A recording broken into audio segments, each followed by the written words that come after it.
Salut les gens, j'espère que vous allez bien. Et aujourd'hui on se retrouve pour une vidéo sur les écoles d'art. Donc personnellement, si je vous en parle c'est parce que je suis en filière artistique. Donc ce sont des recherches que je dois mener. Donc autant en faire profiter tous ceux qui en ont besoin. Surtout que c'est plutôt difficile à comprendre.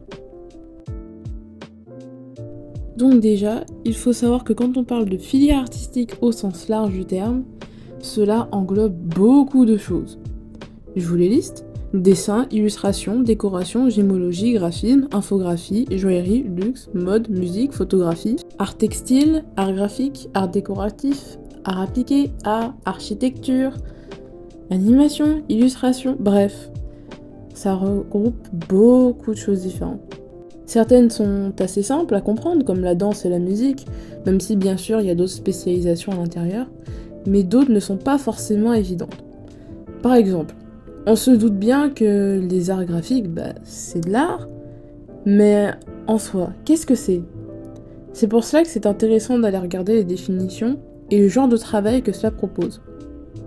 Par exemple, notre cher ami Google, quand on cherche et qu'on lui demande, il nous explique que les arts graphiques, ça désigne un ensemble d'activités visant à donner une forme et un contenu aux choses, qu'il s'agisse d'une sculpture, d'un dessin, d'une peinture, d'une aquarelle, pourvu qu'il s'agisse d'une création artistique. Le designer qui est expert en dessin conçoit le rendu visuel de l'objet d'art. Donc ça c'est la définition, et je vous montre également en même temps les images sur lesquelles on tombe quand on cherche. Donc mon premier conseil serait de se renseigner sur toutes les spécialités afin de connaître lesquelles sont les plus intéressantes pour vous. Parce que chaque personne est différente, donc ça intéressera pas tout le monde. Ensuite, il va falloir se renseigner sur le type d'études que l'on propose. Je prends l'exemple du système d'études français, parce que je suis en France, je suis française quoi. Donc voici un schéma qui a été fait par l'étudiant, je pense que vous voyez c'est quelle société, sur toutes les études d'art. Donc il y a d'abord les BTS, qui est une formation donc en 2 ans, regroupant soit un BTMS, donc c'est un brevet technique des métiers supérieurs, soit un BM, donc c'est un brevet de maîtrise, une formation continue. Donc la formation elle est souvent faite dans un lycée. Par contre, les BTS sont plus disposés à prendre des lycéens venus de filières technologiques que générales. Donc sur Parcoursup, faites bien attention. Parce que si vous venez d'une filière générale, vous ne serez pas prioritaire. Ensuite, il y a les DNMAD. Donc c'est le Diplôme National des Métiers d'Art et du Design, qui est une formation donc en 3 ans et qui est très professionnalisante. Ça signifie qu'en général, dès que tu sors de ces études-là, tu travailles. C'est pour ça qu'il y a pas mal de stages dans cette formation. Les DNMAT, ce sont des formations du coup où il y a beaucoup de demandes, donc elles sont assez sélectives parce qu'il y a très peu de place. À Paris, souvent quand on regarde au niveau des formations, on peut voir qu'il y a 12, 13 places, 16 places, donc c'est très très peu. Alors ça peut se passer dans un lycée, une école d'art ou un CFA. On peut aussi continuer après les 3 ans, donc sur un DSAA, c'est un diplôme supérieur des arts appliqués, et donc pour avoir un master, donc en tout ça nous fait 5 ans d'études quoi. En général, le DSAA, donc le master, c'est une spécialisation de ce que tu as fait en DNMAD. Après, donc il y a également les licences, donc ça se déroule en 3 ans cette fois-ci à l'université. C'est une filière qui mêle beaucoup de théorique avec de la pratique. Donc les candidatures majoritaires, c'est des bacs généraux, pardon. Donc c'est une formation plus accessible parce que il y a plus de place en général quoi. On peut aussi continuer jusqu'à un master, donc faire 5 ans d'études quoi. Puis il y a les DNA, donc c'est un diplôme national d'art qui se déroule aussi en 3 ans dans une école d'art cette fois-ci. Et c'est une formation extrêmement sélective puisqu'en plus d'avoir très peu de place, un peu comme en DNMAD, il y a un concours d'entrée en général. Donc on peut pas être admis juste comme ça, juste sur son dossier scolaire, il faut aussi préparer un concours la plupart du temps. Donc c'est une formation où on peut également continuer 2 ans de plus pour faire un DNECEP, donc c'est un diplôme national supérieur d'expression plastique. Donc dites-vous que toutes ces modalités d'études dont je viens de parler sont très bien reconnues par l'État. comparé à certaines écoles d'art privées, donc faites très attention. Honnêtement, le privé, je connais pas du tout, et je sais que chaque école a des modalités super différentes, donc bon. Mais faites attention à ce que si vous voulez un métier dans lequel on peut vous engager après, que ce soit une école assez reconnue tout de même, parce que si vous sortez d'une école, même si vous avez fait vos études qui peuvent être bien, hein, et que vous n'êtes pas reconnu pour tel ou tel travail, si vous voulez pas travailler individuellement avec votre propre entreprise personnelle, et bah ça peut être compliqué. Et enfin, il y a les classes préparatoires aux grandes écoles, spécialité artistique. On va la raccourcir en prépa art. Voilà, c'est plus simple. Alors, qu'est-ce que c'est ? D'après Google, la prépa artistique propose une formation sur 1 an calée sur le programme des concours d'entrée dans les écoles supérieures d'art. Donc, en gros, ça sert à préparer un concours. Mais bon, faut savoir aussi que ça permet de développer et de découvrir de nombreuses méthodes de création. Donc une prépa artistique, ça dépend. Qu'est-ce que vous avez envie de faire, quoi.